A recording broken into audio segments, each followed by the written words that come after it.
نن دا کامیاب جلسه دا برپور جلسه د دې خبرې اعلان دی او ثبوت دی چې دا ریفرنډم دی او د دې خبرې اعلان او ثبوت دی چې د 25 جولای الیکشن د قومي اسمبلی نه مولانا ګوهر شاه صاحب او د صوبایي اسمبلی نه حاجي احسان الله خان صاحب ګټلی دی او په 25 په صرف اعلان انشاءالله کیږي ورونو مجلس عمل د پاکستان د دینی جماعتونو د مدرسو د علماو د سیروزي او د ګشت او د تبلیغي مراکزو او د کفر خلاف په کشمیر کې او په فلسطین کې د جهاد کوونکو یو تاریخي اتحاد دی او دا اتحاد موږ د دې لپاره جوړ کړی دی چې د حکومت په ذریعه د سیاست په ذریعه او د ووټ په ذریعه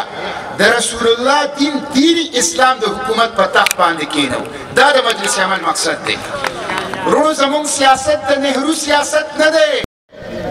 زموږ سیاست د ګاندھی سیاست نه دی زموږ سیاست د ډانس سیاست نه دی زموږ سیاست د ډول سیاست نه دی زموږ سیاست قرآنی سیاست دی زموږ سیاست پیغمبري سیاست دی زموږ سیاست اسلامی سیاست دی زموږ د سیاست مقصد نظام مصطفی نفاذ شریعت او د قرآن و سنت نظام دی د دې دپاره ووټ غواړو سپورټ غواړو او نوټ غواړو د عوامو نه او ستاسو نه د مرستې اپیل کوو ورونو د پاکستان مسله څه ده د پاکستان مسله دا ده چې دلته د دنیا هر دولت موجود دی دلته 21 کروڑه غیرتمند باصلاحیته پاکستانیان دي